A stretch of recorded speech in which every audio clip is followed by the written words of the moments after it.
Teoría de detección de señales, SDT. Imagina que estás en un aeropuerto abarrotado, rodeado de un mar de voces, pasos y anuncios. De repente, escuchas tu nombre en un altavoz. ¿Cómo lo detectaste entre tanto ruido? Esa habilidad de tu mente para captar lo importante en medio del caos es el corazón de la teoría de detección de señales, o SDT. Es como si tu cerebro fuera un operador de radar, buscando una señal clara en una tormenta de interferencias. La SDT es un modelo que explica cómo decides si algo está ahí o no, incluso cuando todo es confuso. Digamos que estás buscando tu teléfono en una habitación desordenada. Tu capacidad para encontrarlo depende de dos cosas: que tan bien lo distingues entre el desorden, eso es la sensibilidad, y que tan seguro estás de que está ahí, eso es tu criterio de decisión. La SDT separa estas dos piezas para entender cómo tomas decisiones en situaciones inciertas. Piensa en un médico mirando una radiografía. ¿Hay una mancha borrosa? ¿Es un tumor o solo ruido en la imagen? La SDT ayuda a medir que también el médico distingue la señal, el posible tumor, del ruido, las imperfecciones de la imagen. Pero también considera su sesgo. Si está muy preocupado, podría decir que hay un problema aunque no esté seguro, porque no quiere arriesgarse. Este modelo se usa en medicina, en seguridad para detectar amenazas en aeropuertos, e incluso para entender cómo percibes sonidos débiles mientras duermes. Lo fascinante es que no siempre decides igual. Si estás cansado o distraído, tu criterio cambia, aunque tu capacidad para detectar no. Por ejemplo, en experimentos, se ha visto que las personas son más propensas a decir que escucharon un sonido débil si esperan una recompensa, incluso si no están seguras. Esto muestra que tu mente no solo detecta, sino que también interpreta según lo que crees o esperas. En estudios recientes, como los publicados en revistas de psicología perceptual, se ha usado la SDT para analizar cómo los sesgos afectan decisiones críticas, como identificar una amenaza en un escáner de seguridad. También se ha explorado en neurociencia para entender cómo el cerebro filtra información sensorial. Es como si tuvieras un filtro interno que decide qué merece tu atención y qué no, ajustándose constantemente según el contexto. Imagina ahora que estás en una playa, escuchando el murmullo de las olas. Algo en tu mente decide si ese sonido lejano es un barco o solo el viento. La SDT explica ese proceso invisible, esa danza entre lo que percibes y lo que decides creer. Es un recordatorio de que tu mente es un detective incansable, siempre buscando señales, incluso en la penumbra de la incertidumbre. Adaptación prismática. ¿Alguna vez has intentado caminar con gafas que distorsionan todo? Es como entrar en un mundo donde todo está torcido, como si estuvieras atrapado en un cuadro de Dalí. La adaptación prismática es un experimento fascinante que usa lentes especiales, llamados prismas, para desplazar lo que ves. Si apuntas a un vaso, tu mano falla porque tu visión está desalineada. Pero lo increíble es que tu cerebro no se rinde, en minutos, empieza a recalibrar tu cuerpo para acertar el blanco. Estos lentes prismáticos engañan a tus ojos, moviendo el mundo unos grados a la izquierda o derecha.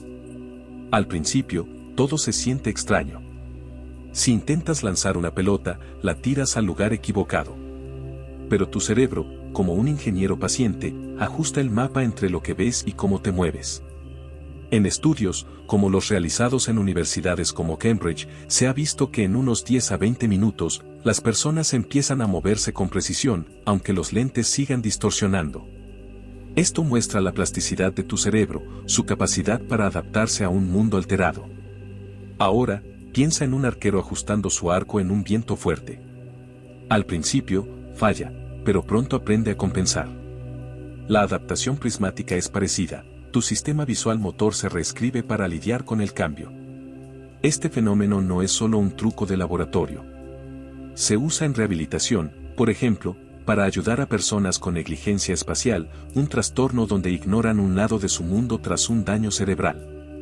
Estudios recientes, como los de la revista Neurorehabilitation and Neural Repair, muestran que los lentes prismáticos pueden mejorar la atención en estos pacientes, ayudándolos a recuperar parte de su campo visual.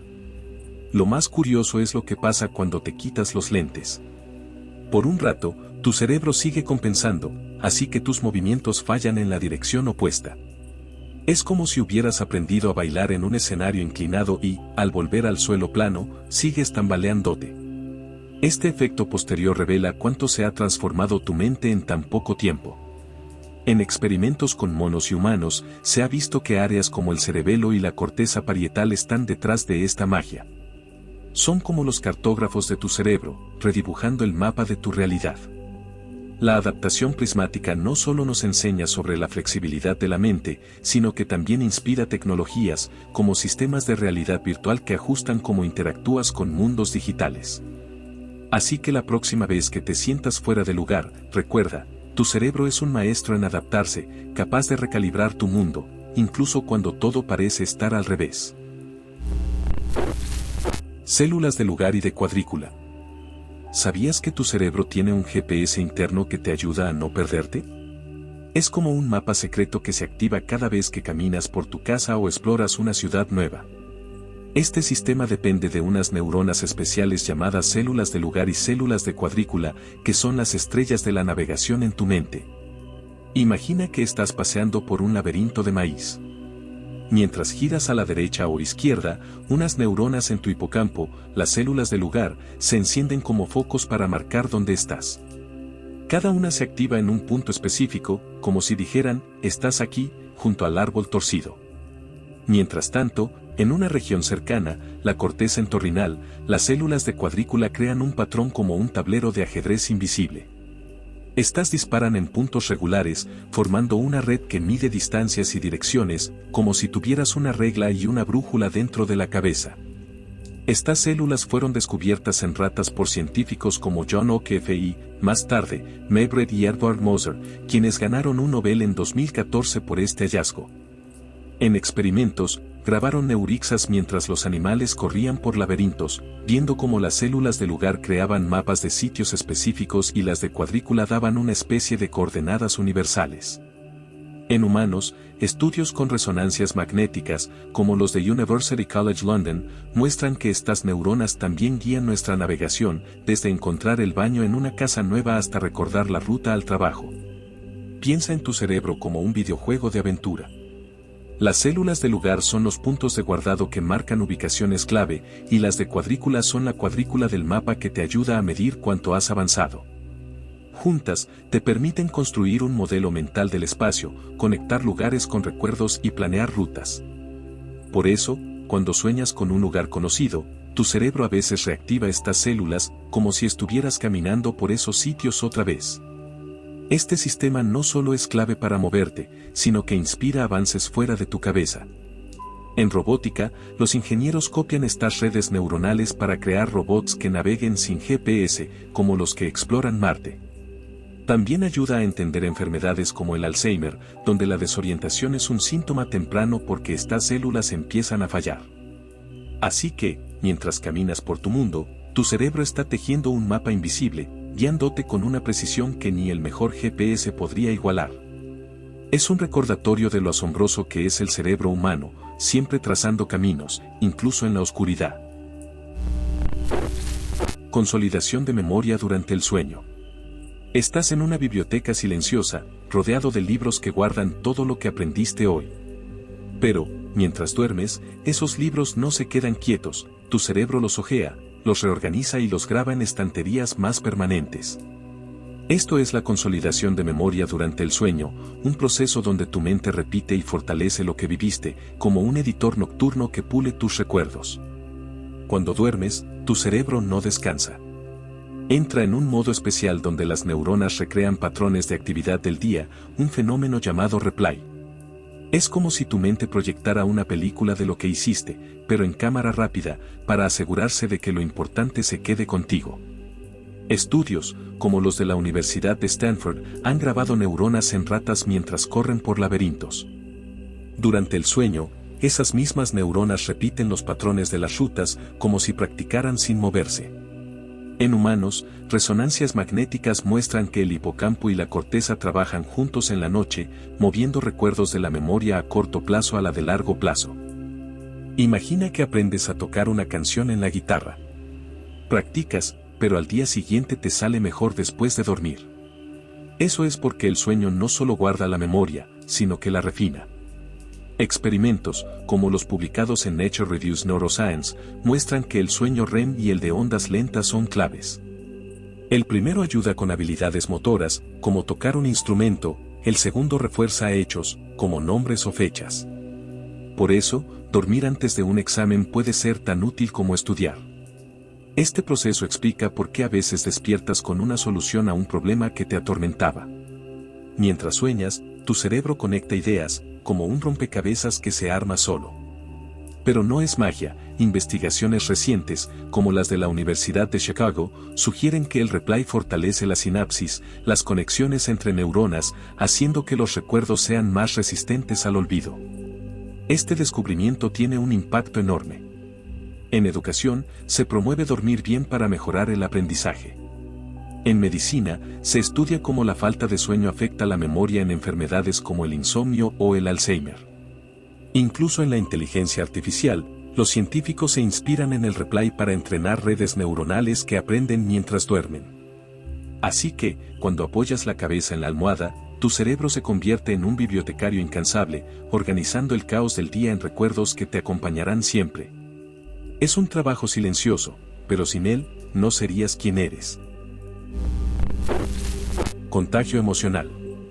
¿Sabías que una sola risa en una habitación puede encender una cadena de sonrisas como si fuera un fuego contagioso? Ese es el poder del contagio emocional, un fenómeno donde las emociones saltan de una persona a otra sin que lo notes. Es como si tu mente tuviera antenas invisibles que captan el humor de los demás y lo replican en ti.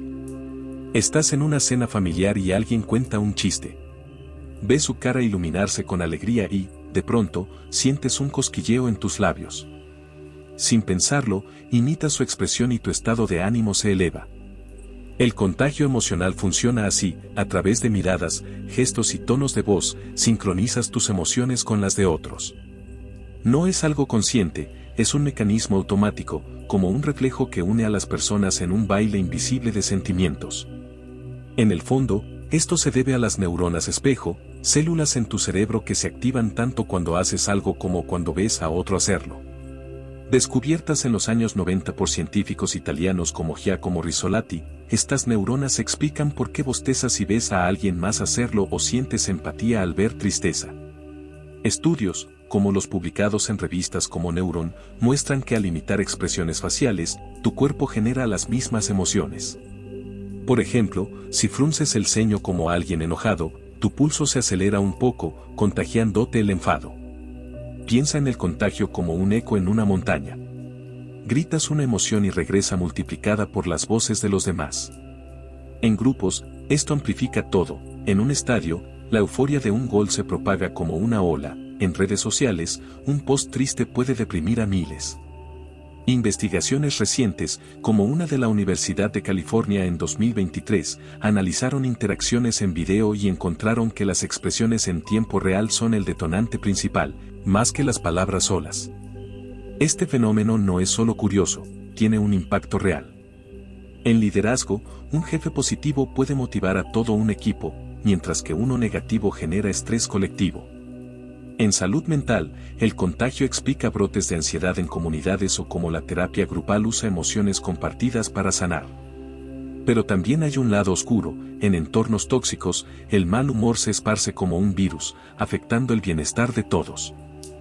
Lo misterioso es cómo opera en silencio, moldeando tus días sin que lo percibas. En experimentos con parejas, se ha visto que sincronizan ritmos cardíacos solo por mirarse, uniendo sus emociones en un lazo invisible. Es un recordatorio de que no estás solo en tus sentimientos, siempre hay un hilo conectándote con los demás, tejiendo una red de emociones que fluye constante. Microexpresiones. Imagina que estás frente a alguien que te dice que está bien, pero por una fracción de segundo, su rostro muestra un destello de tristeza. Fue tan rápido que apenas lo notaste, como una estrella fugaz en un cielo despejado. Esas son las microexpresiones, gestos faciales tan breves que revelan emociones ocultas, como si tu cara traicionara tus secretos más profundos. Las microexpresiones duran menos de medio segundo, a veces solo un parpadeo. Son reacciones automáticas que escapan al control consciente, como un tic que delata lo que intentas esconder. Paul Ekman, un psicólogo pionero, las estudió en los años 60, identificando 7 emociones universales, como miedo, enojo o alegría, que aparecen en rostros de todas las culturas. Es como si tu cara hablara un idioma que todos entendemos, sin importar de dónde vengas. Piensa en un detective interrogando a un sospechoso. La persona jura que es inocente, pero un leve fruncimiento en los labios sugiere duda. Ekman desarrolló herramientas como el sistema de codificación facial para analizar estos gestos, y sus hallazgos, publicados en journals como Journal of Nonverbal Behavior, se han usado para entrenar a policías, terapeutas y hasta actores. Pero no es infalible. Estudios recientes, como uno de la Universidad de Ámsterdam en 2022, muestran que detectar mentiras solo con microexpresiones es complicado, porque el contexto y los sesgos del observador pueden engañar. Es como intentar leer un libro que se abre y cierra en un instante. Las microexpresiones son tan rápidas que necesitas práctica para captarlas. Por ejemplo, en experimentos, las personas entrenadas logran identificar un destello de miedo en un rostro neutral, pero los principiantes suelen pasarlas por alto. Esto las hace fascinantes, pero también ha llevado a exageraciones, como en programas de televisión que las pintan como detectores de mentiras mágicos. La realidad es más compleja, son pistas, no pruebas. En la vida diaria, las microexpresiones son una ventana a la verdad emocional. En terapia, un psicólogo podría notar un gesto de dolor que el paciente no admite. En una entrevista de trabajo, un entrevistador podría captar un instante de inseguridad. Pero también son un recordatorio de nuestra humanidad compartida. Todos mostramos estos destellos, sin importar cuánto intentemos ocultarlos. Lo mágico es que tu cerebro está diseñado para captar estas señales, aunque no siempre lo registres. En estudios de neurociencia, como los de la Universidad de California, se ha visto que la amígdala, el centro emocional de tu cerebro, reacciona a microexpresiones incluso antes de que las proceses conscientemente. Es como si tuvieras un radar emocional, siempre encendido, buscando la verdad en los rostros que te rodean. Polígrafo y detección de mentiras, limitaciones. Estás sentado frente a un polígrafo, con sensores en tu piel que miden tu pulso, tu sudor, tu respiración. La máquina parece un juez silencioso, tratando de decidir si mientes. Pero, aunque en las películas parece infalible, el polígrafo es más un termómetro de nervios que un detector de verdades. Es como intentar leer el clima de una persona, pero sin entender si la tormenta viene de una mentira o solo de ansiedad. El polígrafo mide reacciones físicas, como el ritmo cardíaco o la conductividad de la piel, que cambian cuando estás nervioso. La idea es que mentir te pone más tenso que decir la verdad. Pero aquí está el problema, no todos se ponen nerviosos al mentir, y hay quienes se alteran solo por estar conectados a la máquina. Estudios, como los de la Academia Nacional de Ciencias de Estados Unidos en 2003, muestran que los polígrafos tienen tasas altas de falsos positivos, acusando a inocentes, y falsos negativos, dejando pasar mentiras. Imagina que estás en un juego de cartas. Tu cara de póker no revela nada, pero tu corazón late rápido porque odias perder. El polígrafo podría interpretar eso como una mentira, aunque solo estés emocionado. Esa confusión es clave, mide emociones, no intenciones. En experimentos, como los publicados en Psychophysiology, se ha visto que factores como el cansancio, el estrés o incluso el café pueden alterar los resultados. Por eso, muchos tribunales, como los de Reino Unido, no admiten polígrafos como prueba. El debate no es solo técnico, también ético. Usar una máquina para decidir la verdad puede parecer una invasión, especialmente si no es confiable. En un estudio de 2019 de la Universidad de Kent, se encontró que las personas entrenadas podían engañar al polígrafo con técnicas como controlar la respiración o pensar en algo estresante a propósito.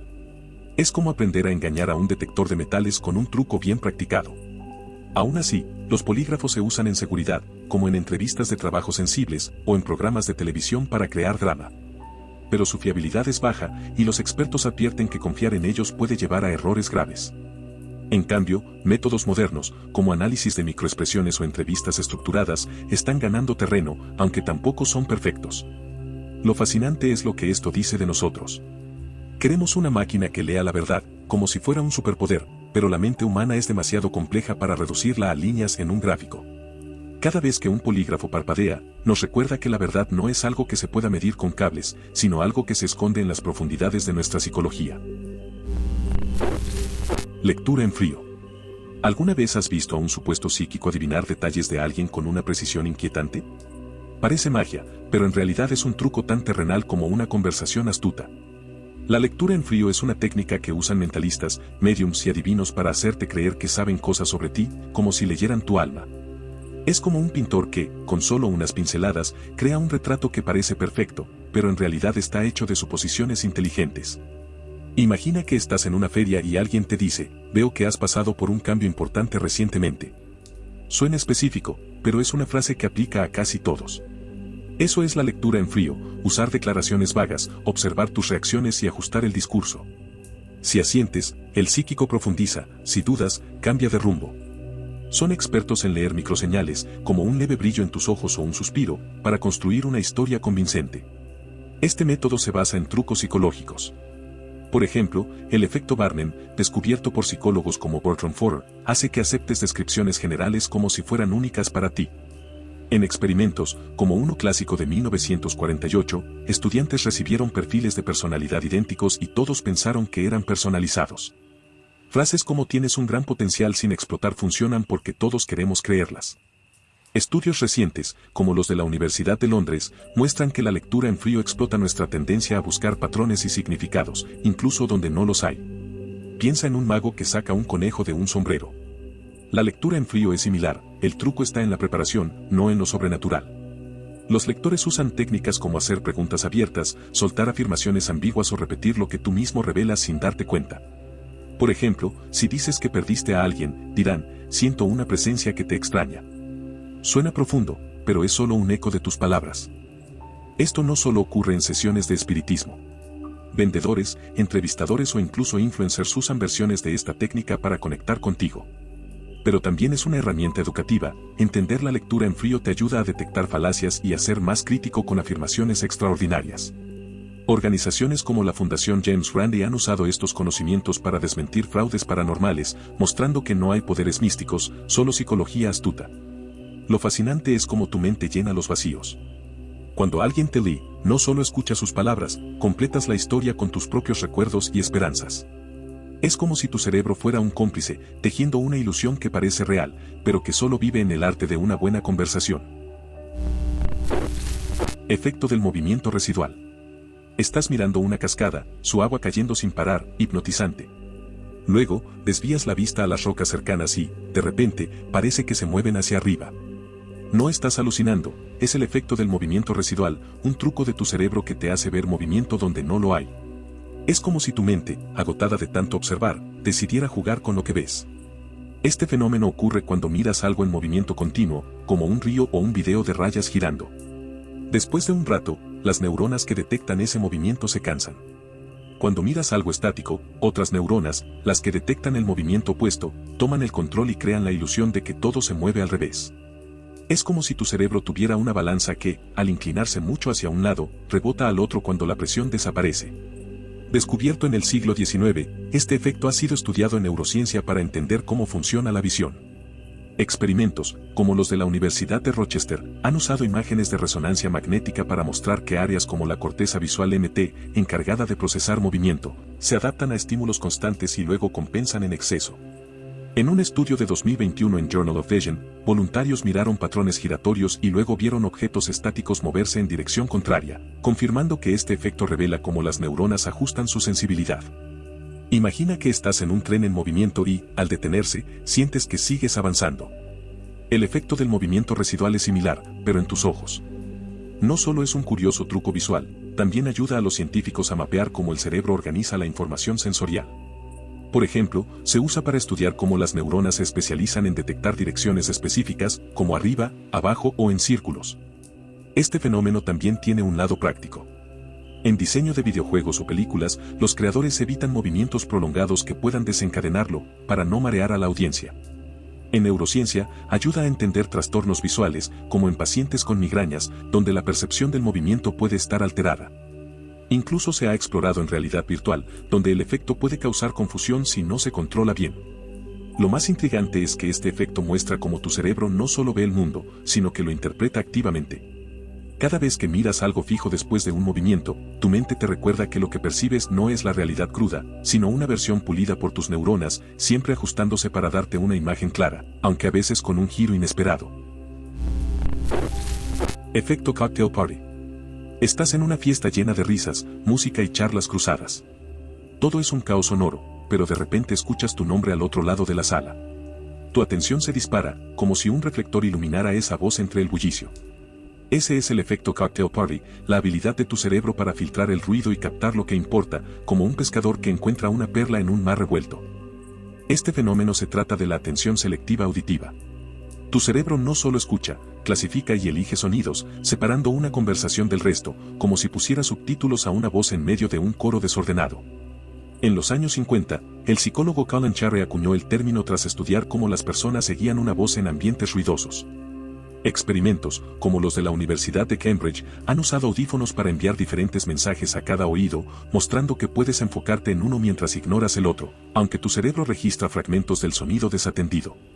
Imagina que tu mente es una consola de mezclas, con perillas para subir el volumen de lo importante y bajar el ruido de fondo. Esto ocurre en la corteza auditiva, donde las neuronas agrupan sonidos por tono, ritmo o ubicación, según estudios en Nature Neuroscience.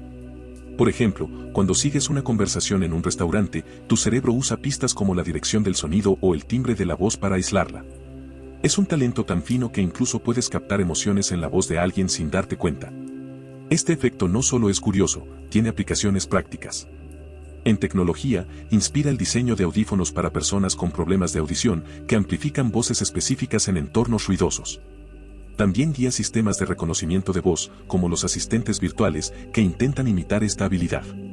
Un estudio de 2023 de la Universidad de Stanford mostró que algoritmos entrenados con modelos del cerebro humano son mejores para filtrar ruido, acercándose a cómo tú destacas una voz en una multitud. Pero no siempre funciona perfecto.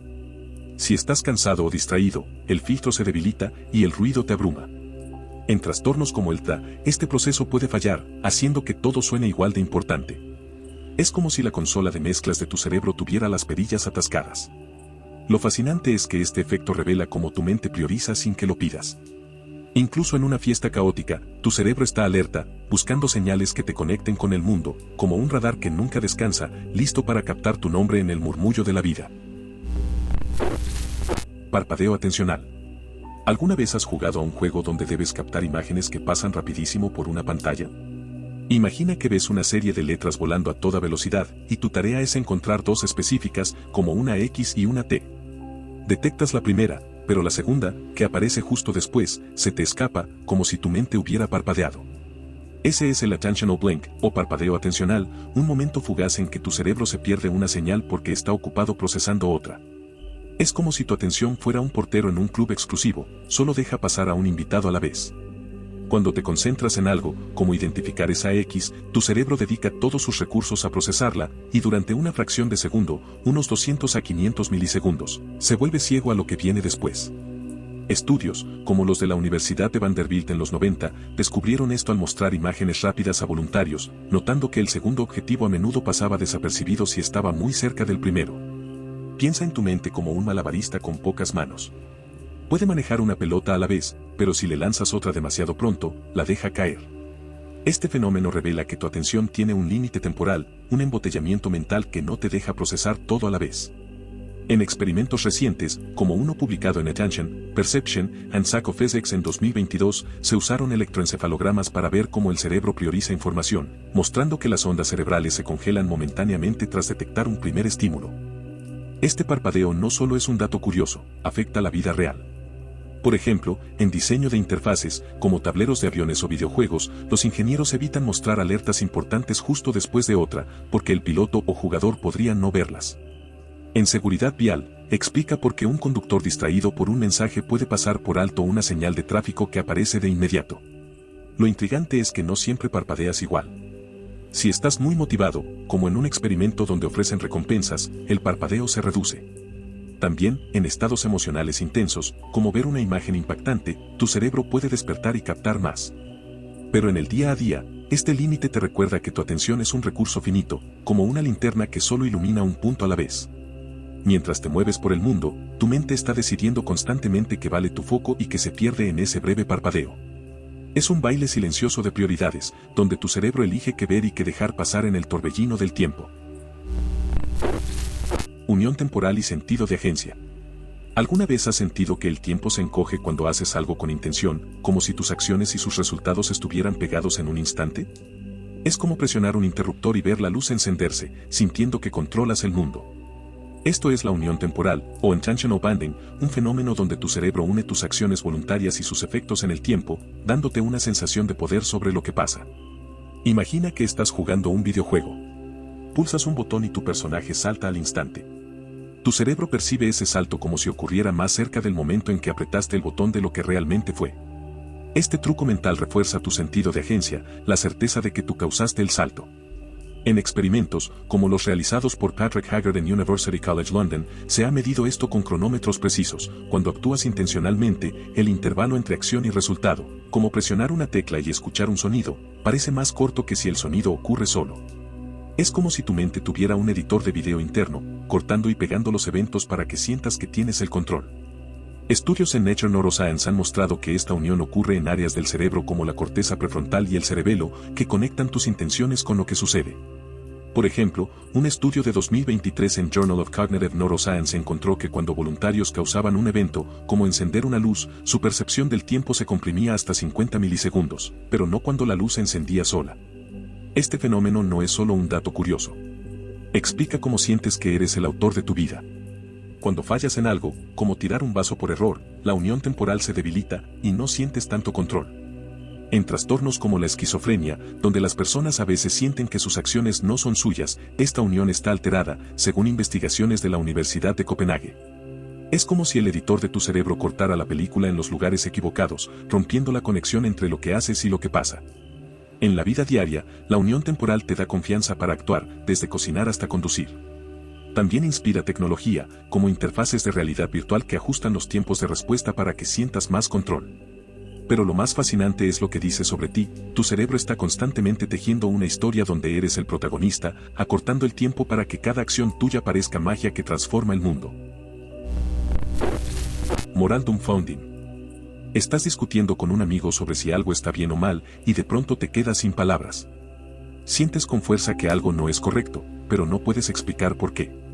Es como si tu corazón tuviera una brújula moral que apunta con certeza, pero tu mente no encuentra el mapa para justificarlo.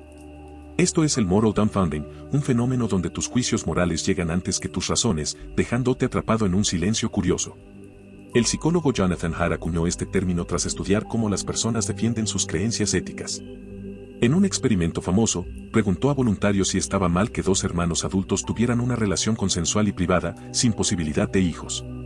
Muchos dijeron que era incorrecto, pero al pedirles razones, titubeaban, diciendo cosas como simplemente no está bien. Este atascamiento moral muestra que nuestras intuiciones suelen liderar y la lógica llega después, si es que llega. Imagina tu moral como un chef que sirve un plato antes de escribir la receta. Según Haidt, en estudios como los publicados en Psychological Review, tus juicios vienen de emociones profundas y automatismos evolutivos, no de un debate racional. Por ejemplo, un estudio de 2022 de la Universidad de Yale mostró que las personas sienten repulsión inmediata ante actos como mentir o traicionar, pero les cuesta articular por qué, especialmente si no hay daño evidente. Este fenómeno no solo explica debates personales, ilumina cómo funcionan las discusiones sociales. En temas como el aborto o la pena de muerte, las personas defienden posturas con pasión, pero a veces se enredan al justificarlas. Es como si la moral fuera un instinto, como el hambre, que sientes sin necesidad de explicarlo. Esto tiene implicaciones grandes. En política, por ejemplo, los argumentos racionales a menudo fallan porque apelan a la lógica, no a las intuiciones que guían las creencias. En la práctica, el moral dumbfounding también aparece en la vida cotidiana. Cuando desapruebas algo, como alguien colándose en una fila, tu reacción es inmediata, pero si te piden explicarla, podrías dudar.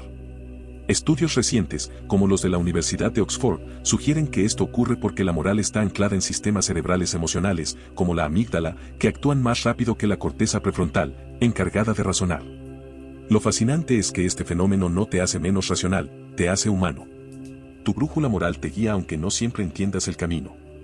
Es un recordatorio de que tus valores más profundos, esos que te definen, a veces viven en un lugar más allá de las palabras, guiándote en silencio por el mundo.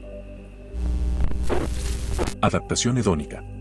Ganaste un premio que siempre soñaste, como un viaje de lujo, y sientes que flotas de felicidad. Pero unas semanas después, esa emoción se desvanece y tu vida parece igual que antes. ¿Por qué? Es la adaptación hedónica, la habilidad de tu mente para volver a un nivel base de bienestar, como si tu corazón fuera un lago que siempre regresa a la calma, sin importar cuán grande sea la ola. Este fenómeno es como un termostato emocional.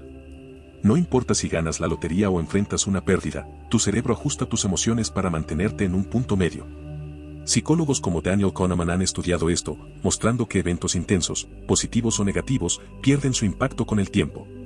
En un estudio clásico de 1978, compararon a ganadores de lotería y personas con lesiones graves y encontraron que, tras unos meses, ambos grupos reportaban niveles de felicidad similares. Imagina tu vida como un cuaderno de dibujo. Un evento grande, como un ascenso o una ruptura, es un trazo brillante o sombrío, pero con el tiempo, los nuevos trazos cotidianos lo cubren y tu estado de ánimo regresa a lo habitual. Estudios recientes, como uno de la Universidad de Harvard en 2023, muestran que esto ocurre porque tu cerebro recalibra tus expectativas. Si compras un coche nuevo, al principio es emocionante, pero pronto se vuelve solo tu coche y buscas algo más para sentirte feliz otra vez. Esta adaptación tiene raíces evolutivas. Mantener un equilibrio emocional ayudaba a nuestros ancestros a no quedar atrapados en euforias o depresiones que los distrajeran de sobrevivir. Pero también explica por qué perseguir metas materiales, como más dinero o cosas, rara vez trae felicidad duradera. En experimentos, como los de la Universidad de California, se vio que experiencias sociales, como pasar tiempo con amigos, resisten mejor esta adaptación porque se renuevan constantemente. En la vida real, la adaptación hedónica tiene implicaciones enormes. En salud pública, explica por qué campañas centradas en bienes materiales no mejoran el bienestar a largo plazo. En terapia, ayuda a las personas a enfocarse en relaciones o propósito en lugar de objetos. Pero también hay un lado curioso, puedes engañar a este termostato con pequeños cambios, como probar hobbies nuevos, para mantener la chispa de la felicidad. Lo intrigante es cómo este fenómeno revela la elasticidad de tu mente. No importa cuán altas o bajas sean las olas de la vida, tu cerebro encuentra el camino de regreso a un equilibrio tranquilo, como un lago que siempre refleja el cielo, sin importar la tormenta que pase. Interferencia en memoria. Estás estudiando una lista de palabras para un examen, pero las palabras de la semana pasada siguen colándose en tu cabeza. O tal vez aprendes una frase nueva en otro idioma y de repente olvidas cómo se decía en tu lengua materna. Es como si tu cerebro fuera un archivador atiborrado, donde los papeles nuevos y viejos se mezclan y confunden. Esto es la interferencia en memoria, un fenómeno donde lo que ya sabes o acabas de aprender se interpone, causando olvidos inesperados. Hay dos tipos de interferencia, proactiva y retroactiva. La proactiva es cuando lo viejo estorba lo nuevo. Por ejemplo, si siempre estacionas en el mismo lugar, pero hoy cambias de sitio, podrías ir por costumbre al lugar antiguo. La retroactiva, en cambio, es cuando lo nuevo borra lo viejo. Si aprendes un número de teléfono nuevo, el anterior puede desvanecerse.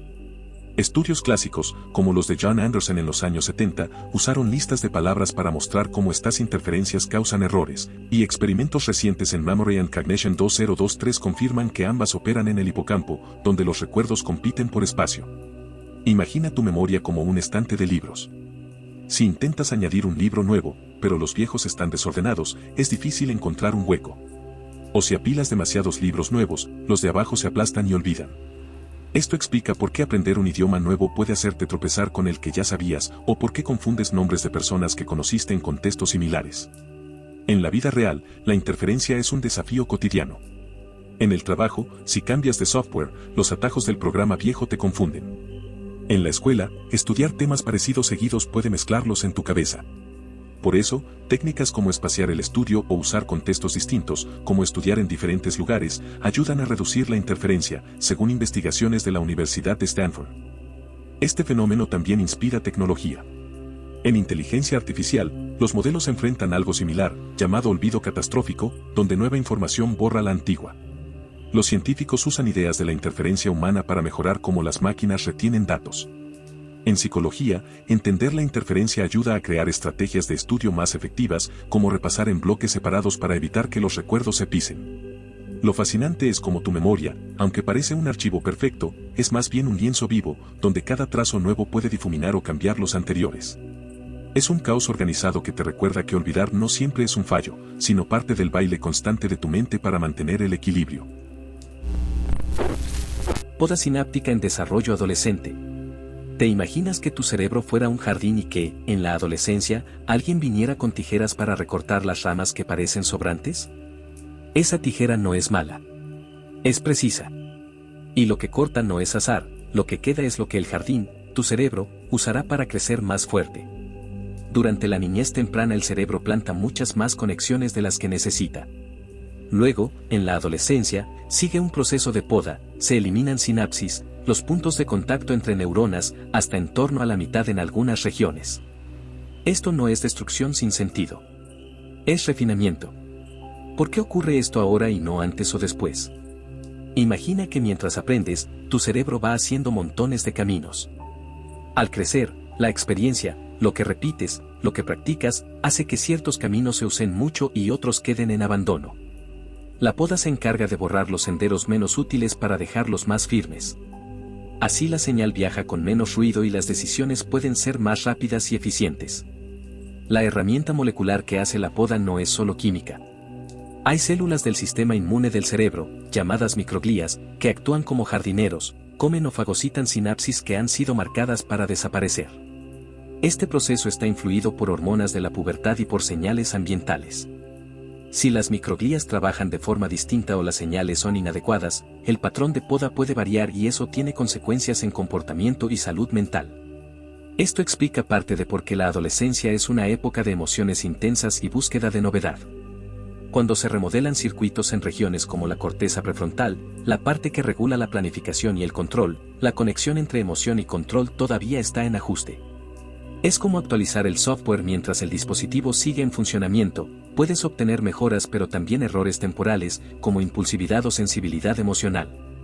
Esa relación entre remodelado cerebral y aumento del riesgo y la curiosidad está documentada por la neurociencia del desarrollo. También hay un lado más oscuro. Si la poda es excesiva o ocurre en los circuitos equivocados puede contribuir a problemas graves. Algunas investigaciones sugieren que en trastornos como la esquizofrenia hay una pérdida de sinapsis mayor de lo esperado y que genes involucrados en la señalización inmunitaria cerebral, como variantes del gen C4, pueden aumentar ese riesgo. La idea no es simplista, es una pieza dentro de un rompecabezas que incluye genética, ambiente y experiencias tempranas. Pero la poda no es solo riesgo. Es también oportunidad. Porque si el cerebro está organizando y seleccionando circuitos, eso significa que la adolescencia es un periodo sensible para el aprendizaje. Intervenciones educativas bien diseñadas y entornos enriquecidos pueden orientar qué conexiones se mantienen. Practicar habilidades sociales, entrenar la atención o apoyar la regulación emocional en esta etapa tienen más probabilidad de dejar huella duradera. En otras palabras, no todo depende del azar, la experiencia cuenta. Piensa en esto, si tu cerebro está recortando para quedarse con lo esencial, cada hábito que repites es como regar una planta que quieres que prospere. Las horas de sueño, conversaciones sostenidas, ejercicios mentales y entornos seguros ayudan a que se fortalezcan los circuitos útiles. Por el contrario, estrés crónico, privación de sueño o aislamiento pueden inclinar la poda hacia rutas menos adaptativas. En definitiva, la poda sináptica es una escultura silenciosa que transforma tu cerebro adolescente. Es responsable de que ganes eficiencia y pierdas lo que no usas. A veces trae baches emocionales y vulnerabilidades. Otras veces allana el camino hacia habilidades más sofisticadas. Saber que existe te da una ventaja, puedes elegir qué prácticas, experiencias y cuidados van a moldear el jardín que vas a heredar. Mismatch Negativity. Imagina que estás en un andén por la noche. Trenes pasan con una cadencia constante, ruido, resonancia, silencio, ruido, resonancia, silencio. De pronto llega un sonido que no encaja, una bocina extraña entre trenes rutinarios. Sin que lo pienses, tu cuerpo ya está alerta. Ese flash de detección automática es lo que la neurociencia llama Mismatch Negativity, o MMN. El MMN es una respuesta eléctrica muy rápida del cerebro que aparece cuando algo rompe un patrón sonoro repetido. En experimentos típicos suena una serie de tonos iguales, los estándar, y, de vez en cuando, aparece un tono diferente, el deviant u oddball. Si se registra con un electroencefalograma, EEG, y se resta la respuesta al estándar, queda una onda negativa entre aproximadamente 100 y 250 milisegundos después del sonido, esa es la MMN. No necesitas prestar atención para que ocurra, el cerebro lo detecta aun si estás distraído o dormido. ¿Por qué tu cabeza hace esto sin que tú lo mandes? Porque el sistema auditivo construye modelos simples de lo que espera escuchar. Cuando el modelo internalizado encuentra un desajuste, lanza una señal de alarma, algo cambió. Desde una perspectiva moderna, se interpreta como un error de predicción, tu cerebro predijo lo mismo que antes y recibió otra cosa, y esa señal es útil para poner en marcha ajustes rápidos en la percepción. Es como cuando una aplicación detecta que tus datos no coinciden con la versión guardada y te muestra un aviso. Los generadores principales de la MMN se localizan en la corteza auditiva primaria y en áreas frontales que ayudan a evaluar la novedad. Es decir, no es una respuesta aislada en un rincón del cerebro, hay una red que compara expectativa y realidad y decide si vale la pena redirigir la atención. Eso explica por qué la MMN cambia según cuánto difiera el estímulo y qué tan predecible era el patrón anterior. El valor práctico del MMN es grande. Porque es automático y objetivo, los investigadores lo usan como una ventana para medir la codificación sensorial sin pedirle nada al sujeto. En bebés, pacientes inconscientes o personas que no pueden cooperar, el MMN revela si el cerebro todavía detecta cambios en el entorno sonoro. Esto lo convierte en una herramienta útil en desarrollo infantil y en estudios de conciencia. Otro uso clave es clínico. Uno de los hallazgos más consistentes en psiquiatría es que la amplitud del MMN suele reducirse en personas con esquizofrenia y en quienes están en alto riesgo de psicosis. Esa reducción sugiere problemas para actualizar las expectativas sensoriales y podría ser un marcador temprano de alteraciones en el procesamiento auditivo y cognitivo. Por eso se investiga su potencial como biomarcador pronóstico o para rastrear intervenciones terapéuticas. Pero ojo, no es una bala mágica.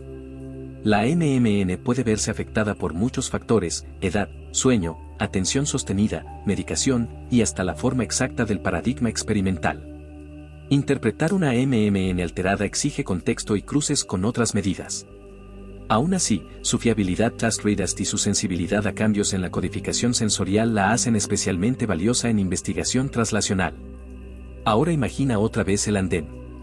Si cada noche llega el mismo tren y de pronto suena una sirena nueva, tu cerebro no solo la detecta, también guarda la información breve para decidir si merece atención futura. Esa capacidad mínima de memoria sensorial y detección de discrepancias es el núcleo del MMN. Para ti, eso significa que incluso sin querer, tu cerebro trabaja como un vigilante que filtra lo importante del fondo. A veces se equivoca, a veces aporta señales que salvan la situación. Y en la ciencia, esas pequeñas señales cuentan mucho. Si te interesa, en la próxima escucha consciente presta atención a los sonidos repetidos a tu alrededor y nota cuando algo rompe el patrón. No necesitas entender la onda en un eje para sentir el efecto. Cada vez que algo inesperado te hace girar la cabeza, estás experimentando, a tu manera, la MMN en acción. Falacia del jugador. En 1913, en el casino de Montecarlo, la bola de la ruleta cayó negro 26 veces seguidas. Los jugadores empezaron a apostar masivamente al rojo porque creían que el rojo ya tocaba. Perdieron millones. Esa noche dio nombre a una de las ilusiones más persistentes sobre la aleatoriedad, la falacia del jugador. La falacia del jugador es simple de explicar. Tú miras una serie de eventos aleatorios, por ejemplo, caras y cruces en una moneda, y asumes que, porque ha salido cara muchas veces, la próxima vez es más probable que salga cruz. Pero en situaciones verdaderamente independientes, cada tirada tiene la misma probabilidad. La historia pasada no compensa la futura. Eso es independencia estadística. Piensa en una bolsa llena de canicas blancas y negras que no te dejan ver. Sacas una canica, la anotas y la vuelves a meter. Si la bolsa no cambia, la probabilidad de sacar una canica negra en la próxima extracción es siempre la misma. Sin embargo, tu intuición te empuja a creer en un equilibrio rápido de resultados. Esa intuición tan humana es la raíz de la falacia.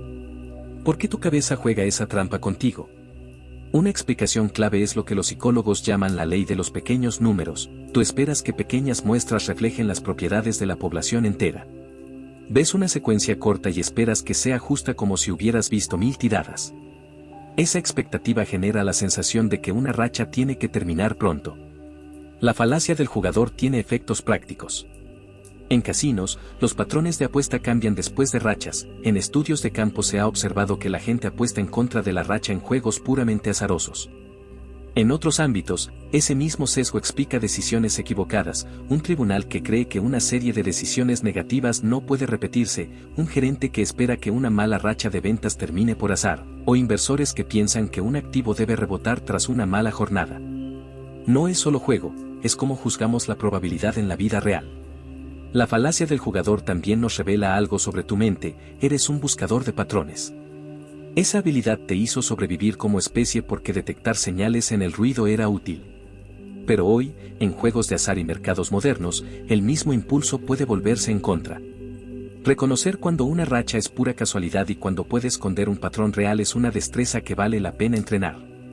Al final, la lección es sencilla y práctica: no dejes que la sensación de ya toca decida por ti.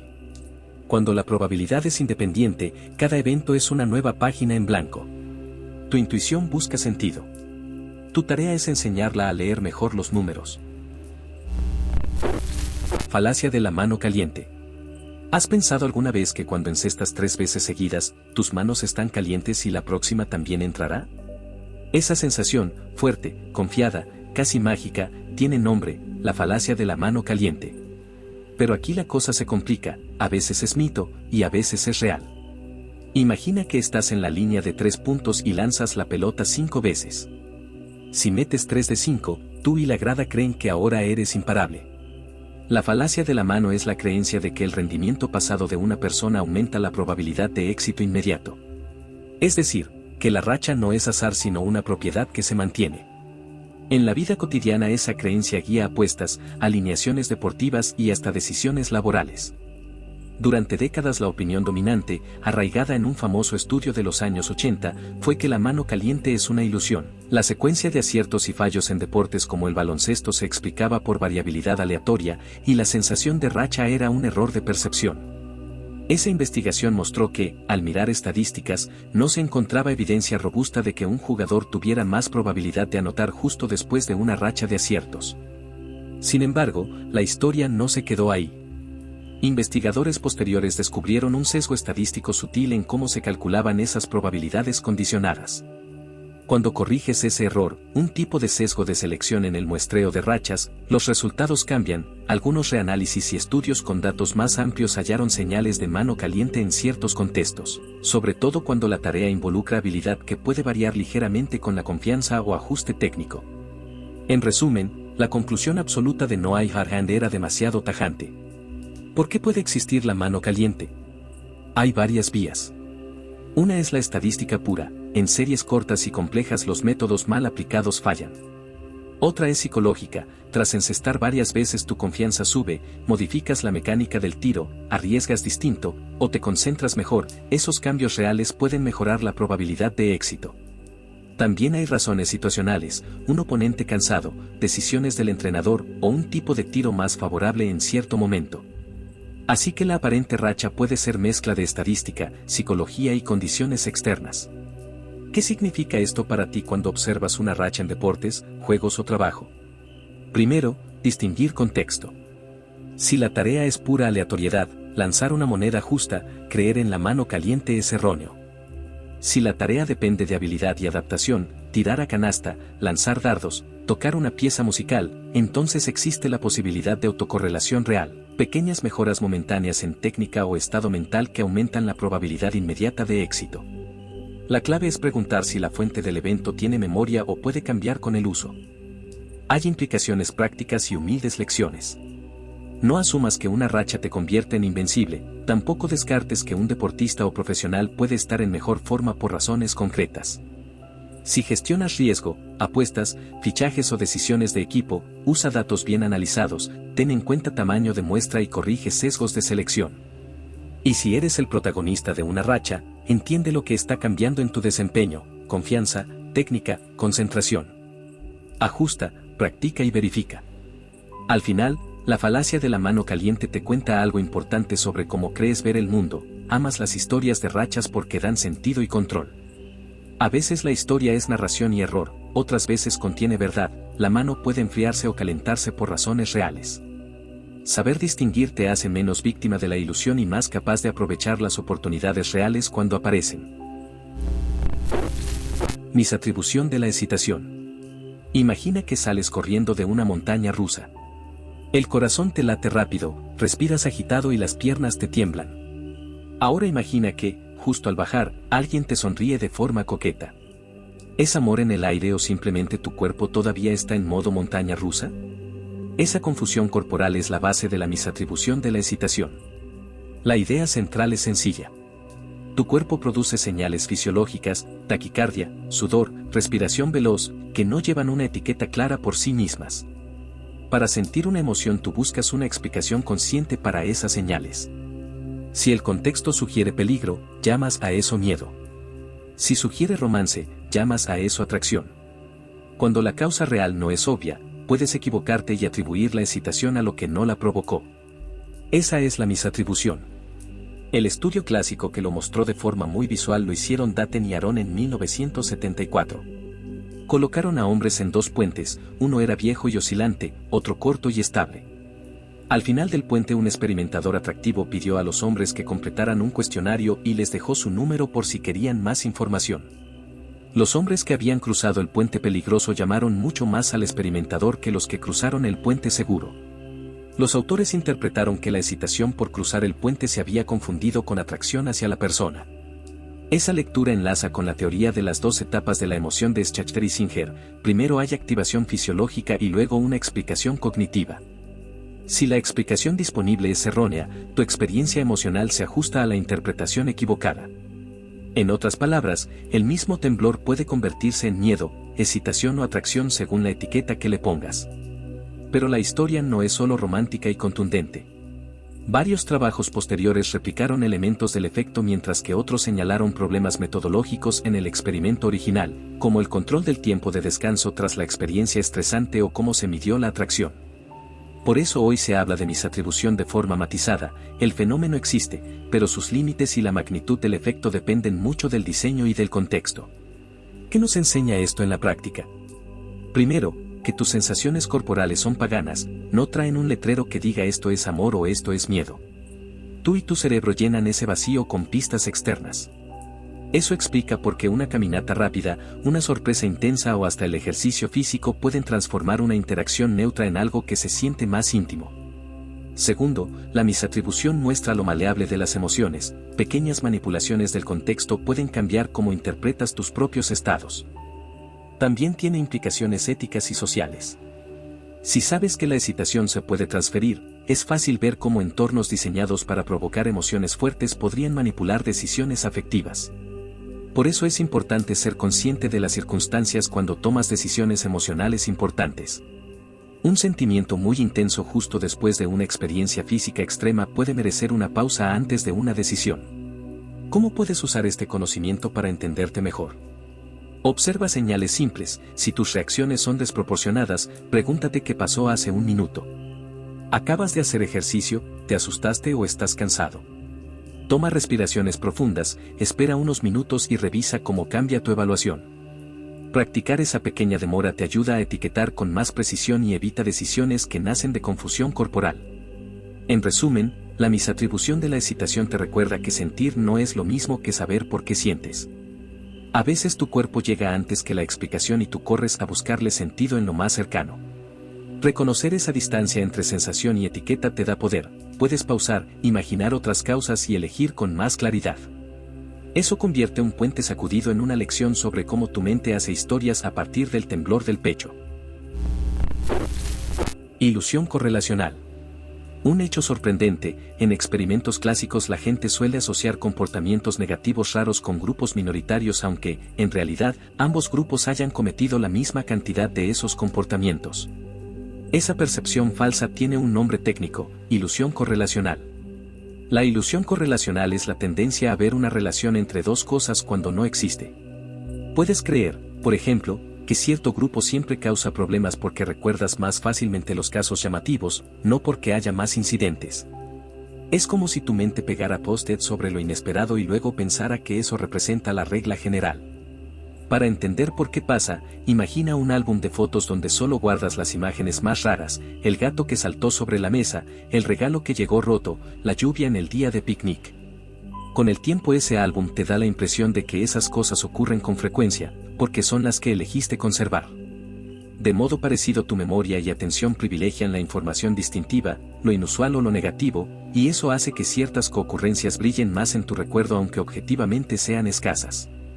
El experimento fundacional de Hamilton y Gifford lo muestra con claridad. Presentaron a participantes descripciones de dos grupos, A y B.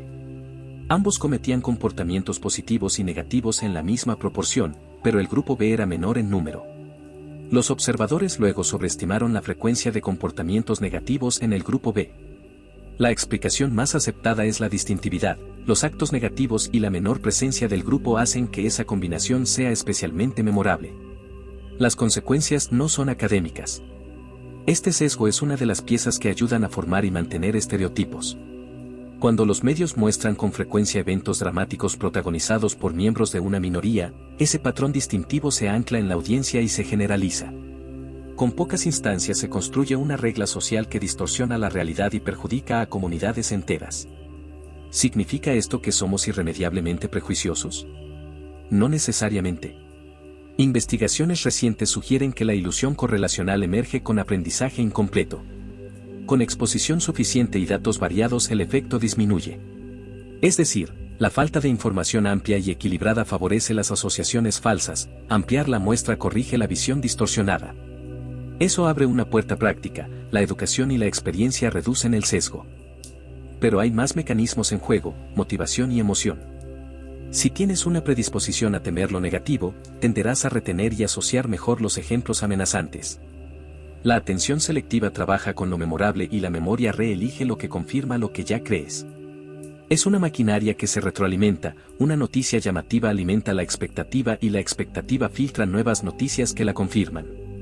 Entonces, ¿cómo te proteges de esa trampa mental? Primero, consulta las tasas base, pregunta por número absoluto, no por ejemplos aislados. Segundo, busca información amplia y diversa, no solo lo llamativo. Tercero, mantén en mente la distintividad. Cuando una asociación depende de elementos raros o dramáticos, sospecha que puede ser ilusoria. Y cuarto, practica la comprobación, anota casos y frecuencias reales antes de formar juicios generales. Pequeños hábitos como esos reducen errores grandes. Piensa en la última vez que escuchaste una historia impactante. ¿Te llevó esa historia a creer que el evento era común? Si la respuesta es sí, acabas de experimentar una pista de la ilusión correlacional. No se trata de acusarte de irracionalidad. Es más útil verlo como un atajo que funcionó cuando la información era escasa pero que ahora nos pide un paso extra, comprobar antes de generalizar. Eso hace la diferencia entre cuento y conocimiento. En resumen, la ilusión correlacional te recuerda que tu mente prefiere lo memorable y que la rareza junto al negativismo hace la mezcla perfecta para crear falsas reglas. Si alimentas tu álbum de fotos con datos variados y piensas en números en vez de titulares, reduces la probabilidad de que una asociación ilusoria controle tus decisiones.